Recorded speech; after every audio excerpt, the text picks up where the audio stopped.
Welcome to the Bizibuz webinar on easing the transition to international schools in Hong Kong. Thank you for joining us today. I'm a Hong Kong parent of 2 children who attend international school here, and I'm the founder of Bizibuz, which is an after-school activity platform for parents. So I have a unique perspective on Hong Kong's education system. Bizibuz is very focused on driving a better outcome for children and parents in the supplementary education space. And our parents come from both the local and the international school streams. But caring for a child's education is clearly a very holistic concept, and it entails not just extracurricular activities, but also formal schooling. So we're keen to share some valuable insights from our partner experts on the formal schooling front. If anyone's interested to join the Bizibuz platform, which is free, to use our core search engine or hear about future parent events, you can just follow this link that I'm putting on chat. I'm sure it's not surprising for anyone on this call. There's a significant trend of both mainland parents and parents with children at local schools seeking coveted places in the international school system here. It's always been popular for local families to send their kids to local schools for the language benefit up to around year 5 or 6, and then switch into the international school system in order to better position their kids for overseas university placements or job opportunities. And this trend has actually been amplified by the pandemic period, partially because there's been a departure of many expat families from Hong Kong, freeing up places at international schools, but also because of the very restrictive policies that have been implemented in the mainland as it relates to education. And all of this is leading to increased demand for spots in the international schools here in Hong Kong from both local and mainland families. Before I introduce our speaker, I'd like to start with a poll of parents just to get a sense of what topics would be most relevant to cover. So I'm just launching a poll. So if you go to the, there is a triangle, square, and circle on the bottom part of your screen, and you click on that, you'll see polls. So you should be notified by the poll and be able to provide a response.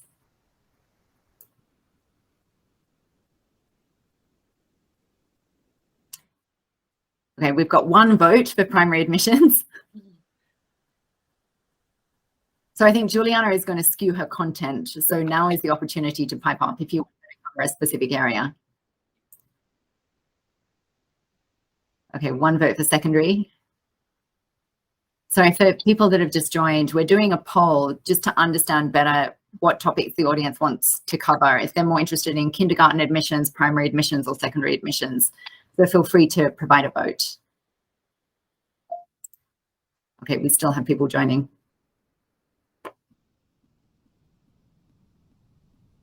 All right, well, it seems like primary and secondary, Juliana, are probably the important areas to cover. I'm just going to end the poll. So it's my pleasure to welcome Juliana Yao to the Bizibuz webinar on easing the transition to international schools in Hong Kong. Juliana is Canadian-born, UK-educated, but a long-term Hong Kong resident. She graduated from the University of Cambridge with a master's in mathematics, and she's trained in maths teaching at Stanford University. She has countless years of experience in teaching and admissions consulting, and in 2016 founded Ampla Education.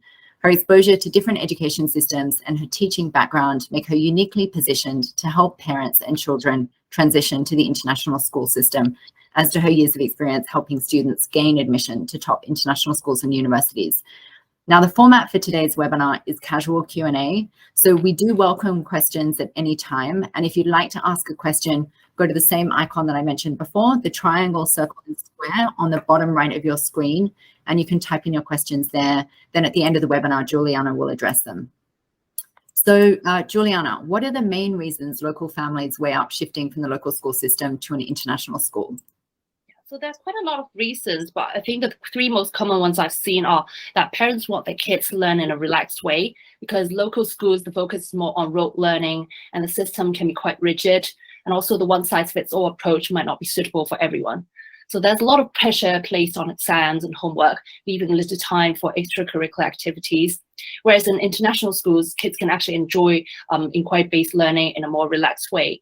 And this way they can have more time for their extracurricular passions. The second point is that, would you like to ask some questions? No, please.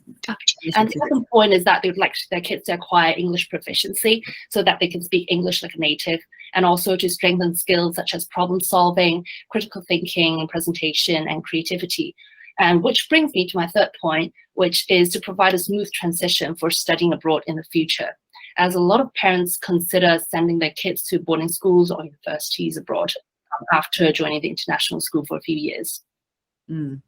Yeah, that's one thing that we hear from a lot of parents, is they find the intense focus on academics at local schools quite stifling to a child's all-rounded development. And in comparison, international schools do tend to pride themselves on all the supplementary programs that they have, not just ECA programs, but school exchanges, immersion trips, all this kind of thing. And there is a lot of research about the benefits of all these, extracurricular programs.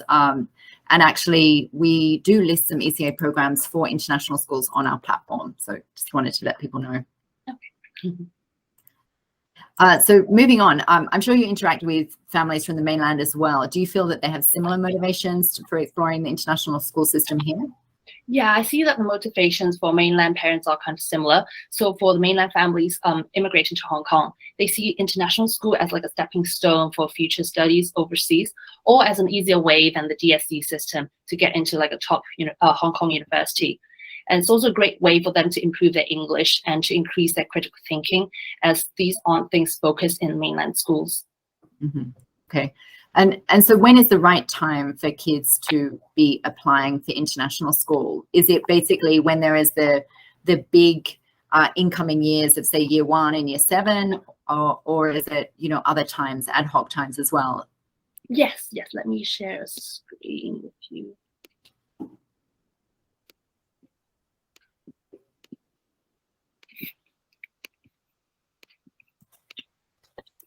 And I think it'd be helpful if you could explain the difference between the systems, because I know sometimes with the P system locally, then grades and years, depending on the curriculum in international schools. Okay. So I find it really confusing.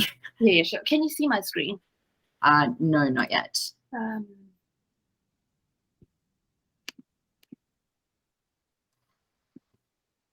So you're clicking on the square with that arrow pointing up? Yeah, I am. Are you able to share?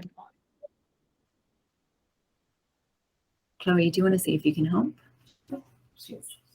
Yeah, Chloe, can you share my screen?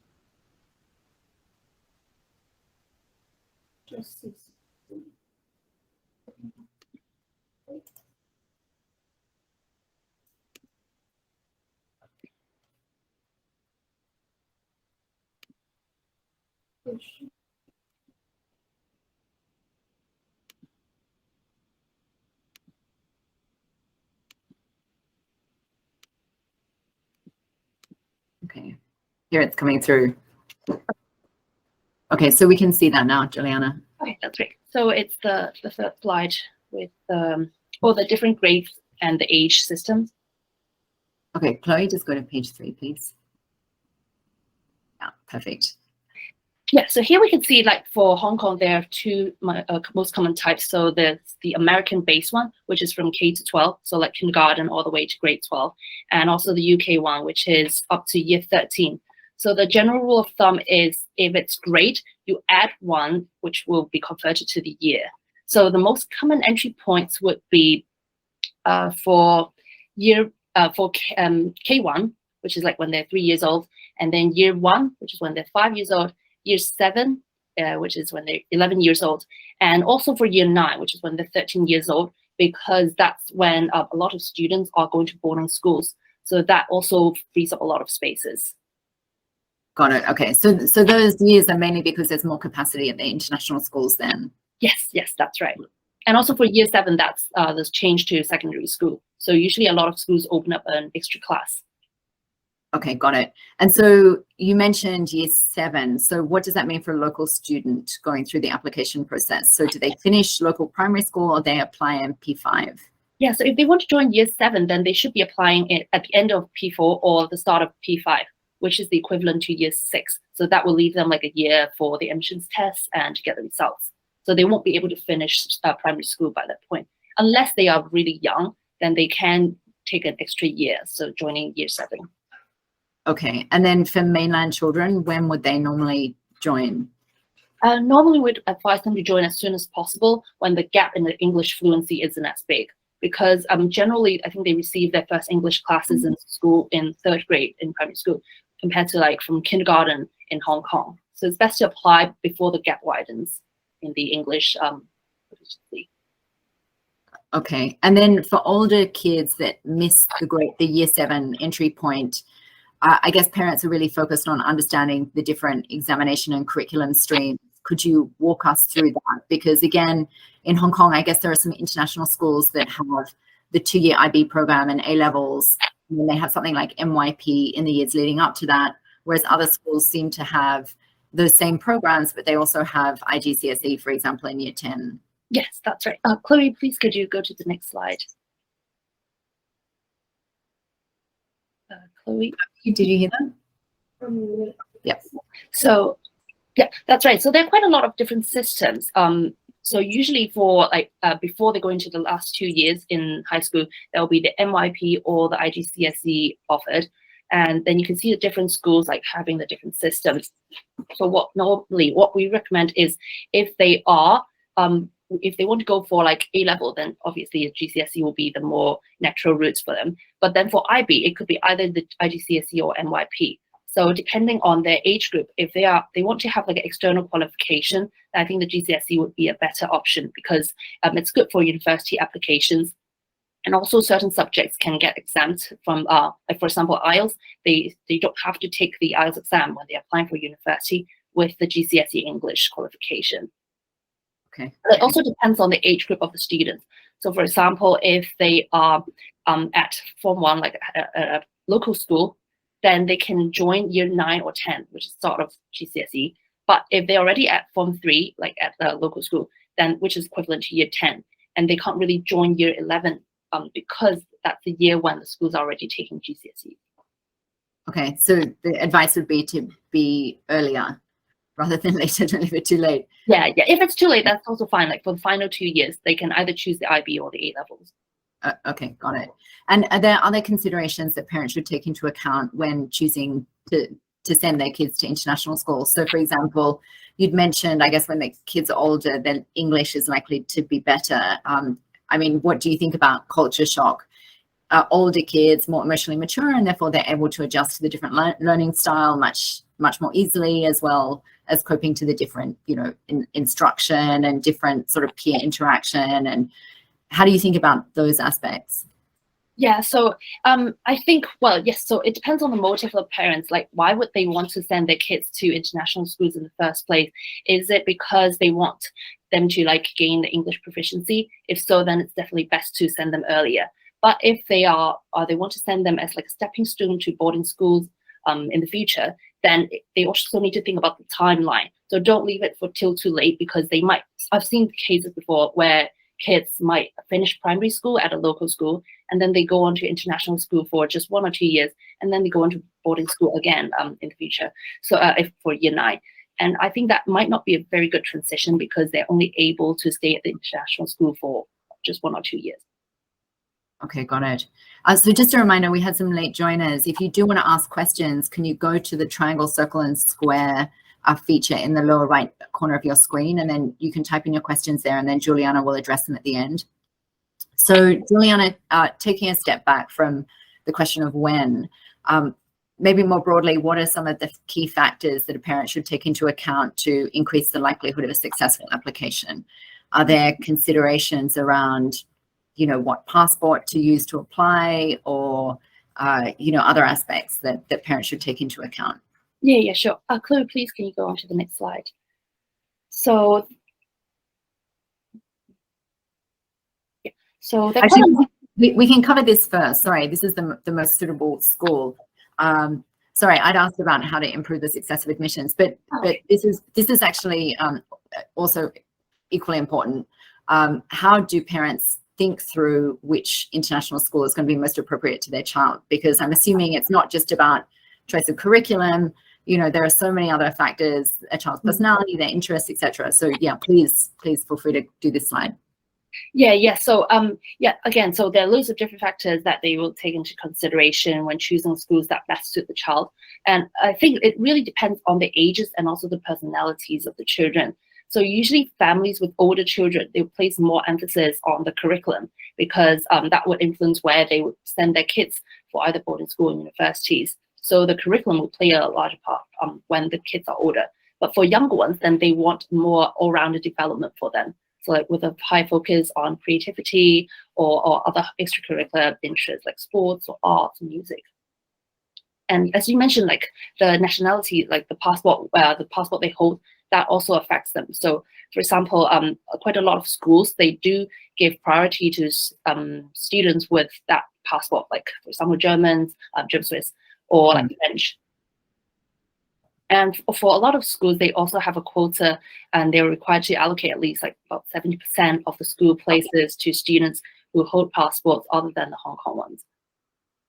Okay, so does that mean then if a family owns, they have Chinese and they have Hong Kong passports, they should apply with their Chinese passport, not their Hong Kong passport? Yeah, if so, yes. But then there are also quotas depending on the school, so it's quite different. But in general, yes, the passport, that's not the Hong Kong one. Okay, got it. And then just speaking a little in more detail about the English proficiency, because this is obviously quite important.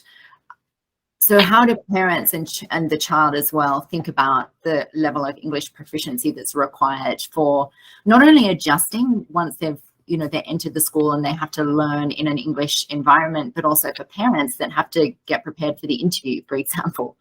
How do you advise families on managing all these aspects in terms of English? Yeah, so the parent interviews, they're not formally assessed, but then it's still quite important because the parents will get to meet with teachers and speak with them during the assessments.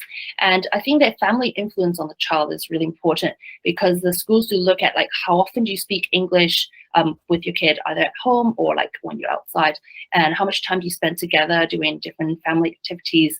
For example, do you read bedtime stories to them, or are there other kinds of family activities involved over the weekends that can increase the English proficiency?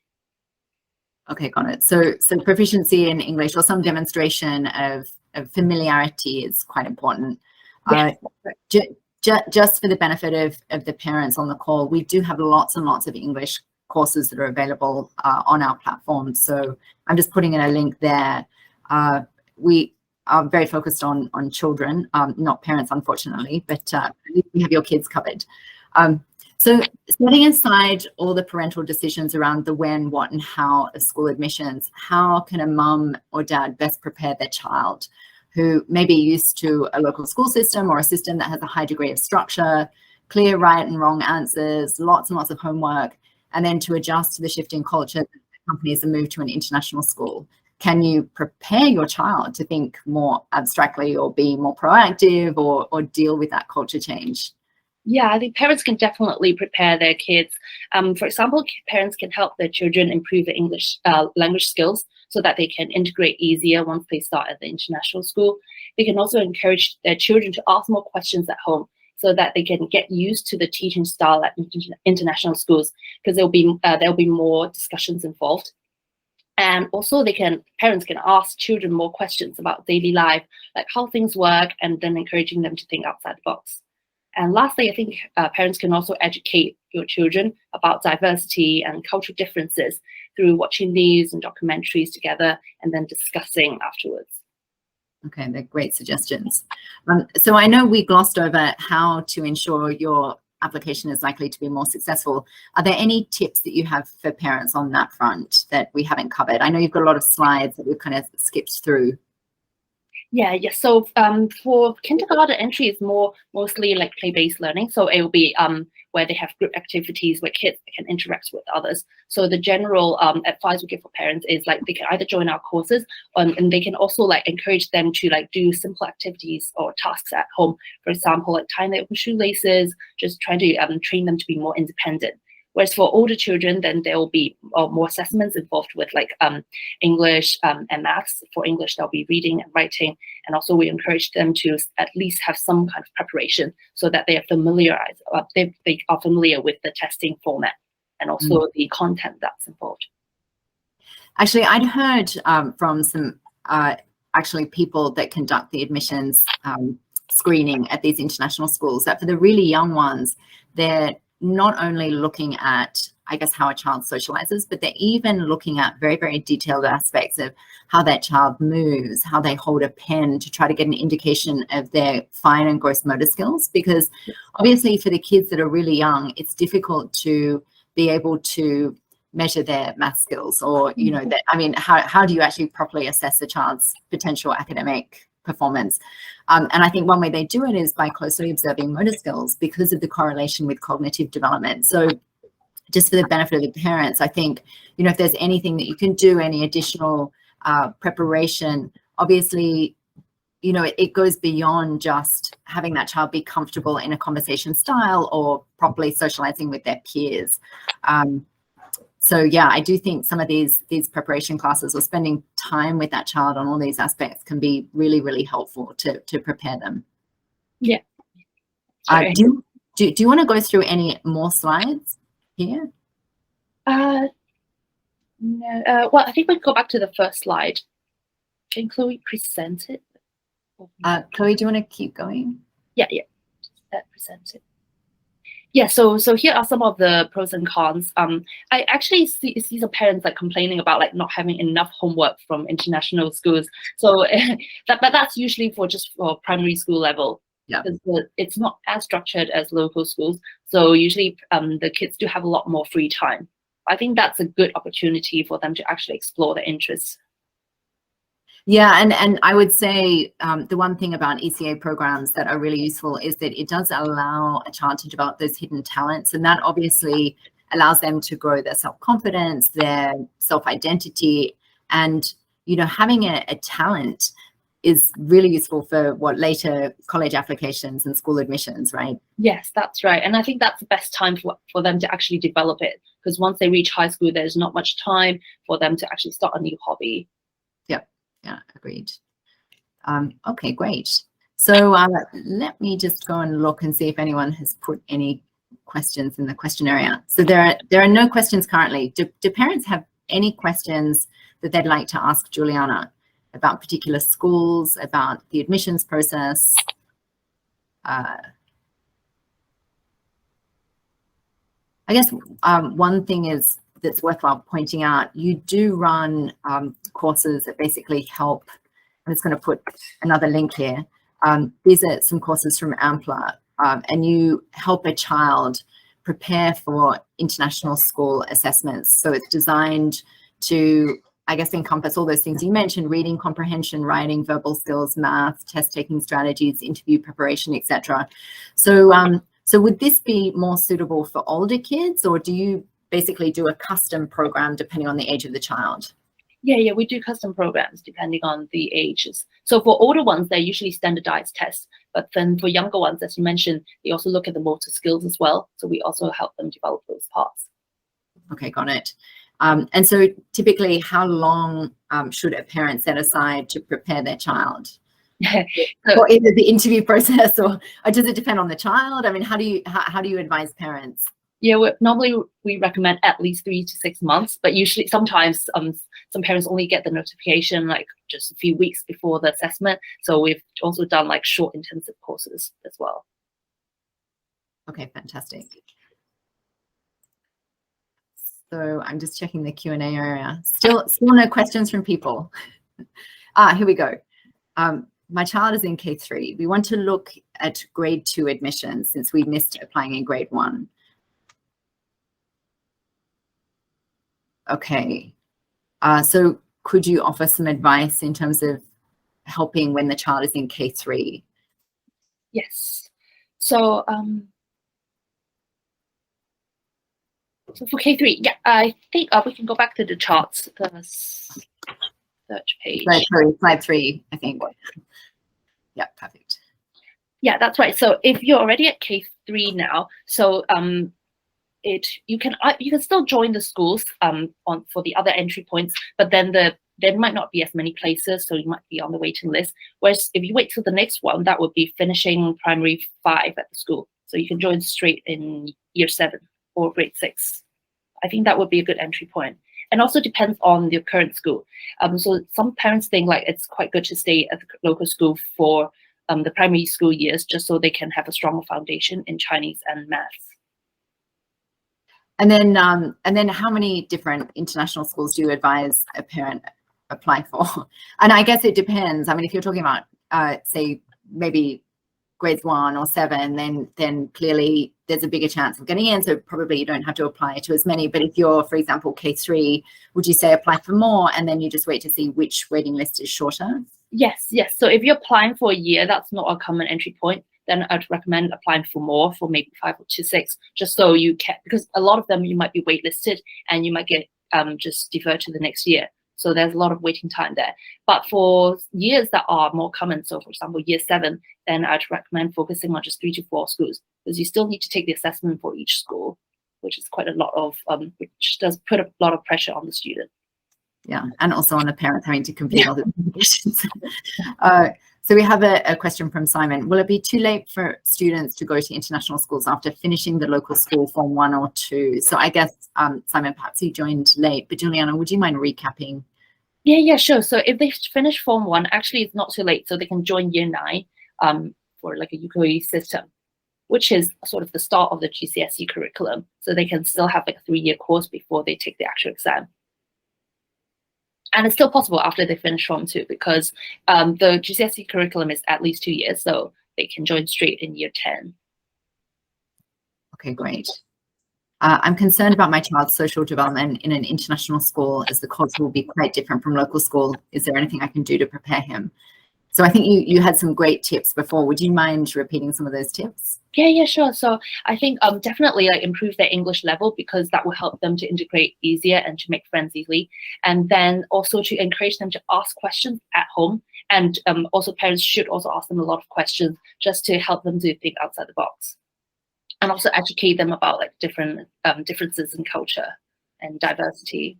And then one thing that we observe parents doing actually is there are quite a few, I would say, English immersion ECA providers on our platform, for example. And so even if the child doesn't get exposed to much English at home, there are options for them to do extracurricular activities with other kids. So they get the social aspect, they get the English language, and that's actually a great way to prepare them for a similar experience that they're going to encounter in international school.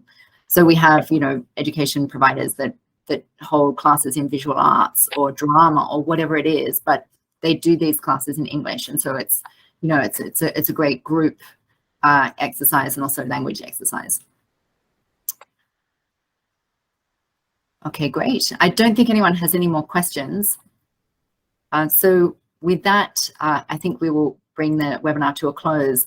I do want to say thank you so much, Juliana, for your time and your insights on how to better manage the transition to international school. We'll be circulating a recap with Juliana's materials, and that contains her contact details. So if you'd like to follow up with her, feel free to do so. And to all the mums and dads, if you're keen to join other webinars that we host with parent experts, feel free to follow us on Facebook. We'll just put our link here on chat. So thanks, everyone, and have a great day. Thank you, Christy. Thanks, Juliana. Everyone, have a great day.